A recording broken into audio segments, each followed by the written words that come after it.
What happens when the most important stories about your life are told by someone who never lived it? Hey, it's Darcy from Ladies First, and today we're talking about The Help and how it forces us to ask whose voices deserve to be heard when we're telling stories about injustice. The Help takes us to Jackson, Mississippi in 1963, right in the heart of the civil rights movement. We meet Aibileen Clark, a black maid who has spent her life raising white children while grieving the loss of her own son. There's Minnie Jackson, another black domestic worker known for her cooking skills and sharp tongue, and Skeeter Phelan, a young white woman who dreams of becoming a writer. When Skeeter decides to write a book exposing the treatment of black maids by their white employers, she convinces Aibileen and eventually Minnie to share their stories. What follows is a dangerous collaboration that could destroy lives in a town where speaking out against white supremacy can mean death. The film shows us the daily humiliations these women endured. Separate bathrooms built in garages, being forbidden from using the family's dishes,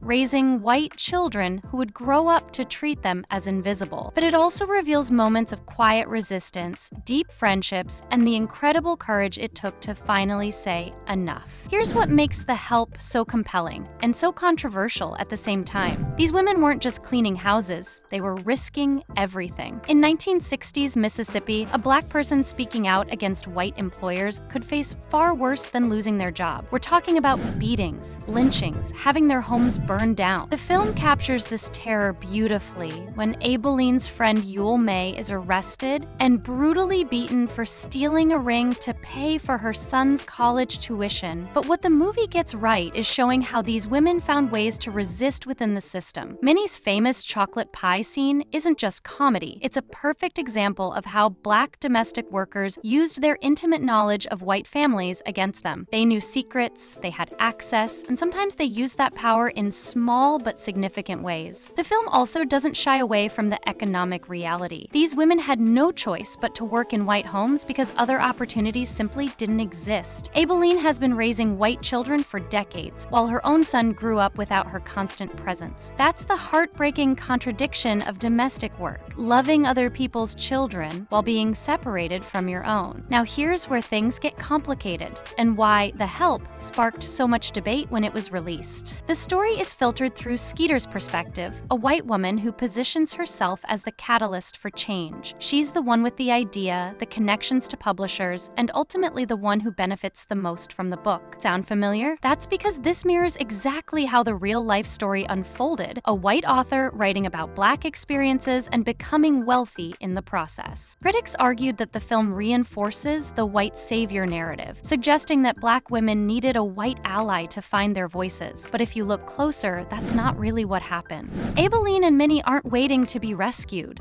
They're already surviving, resisting, and protecting each other every single day. The real power in their stories comes from their own words, their own experiences, their own truth-telling. Skeeter may have provided the platform, but she didn't give them their voices. They already had them. What the film does reveal is how white women were often complicit in maintaining racist systems while simultaneously being oppressed by patriarchal structures themselves. Skeeter's mother pushes her to marry and abandon her writing dreams, while Elizabeth Leafold treats Aibileen terribly, partly because she's trapped in her own miserable marriage. The most powerful moments in The Help happen when these women claim their own narratives. When Aibileen tells May Mobley, "You is kind, you is smart, you is important."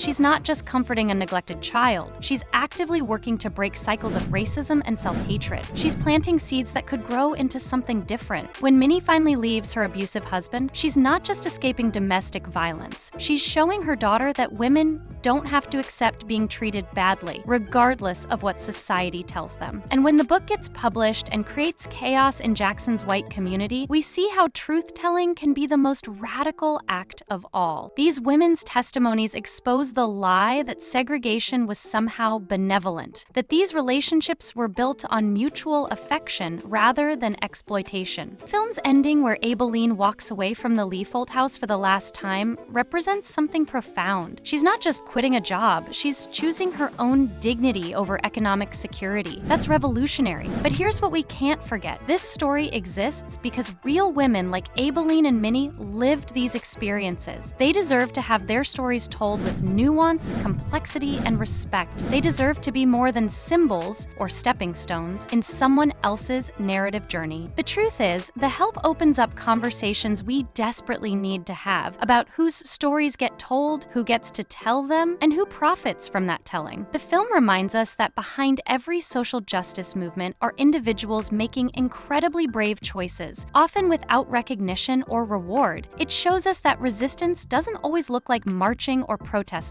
Sometimes it looks like a woman deciding to speak her truth despite knowing it could destroy her life. Most importantly, it challenges us to think about the stories we're not hearing. For every Abilene whose story gets told, how many others remain silent? And what would happen if those women had the power to tell their own stories, in their own words, on their own terms? That's the real help we need, not white allies speaking for Black women, but Black women having the platforms, resources, and respect to speak for themselves. So what's your take? Do you think stories like The Help do more harm or good when they're told from an outside perspective? Let me know in the comments. And if you love diving deep into female films that spark important conversations, don't forget to like this video and subscribe to Ladies First.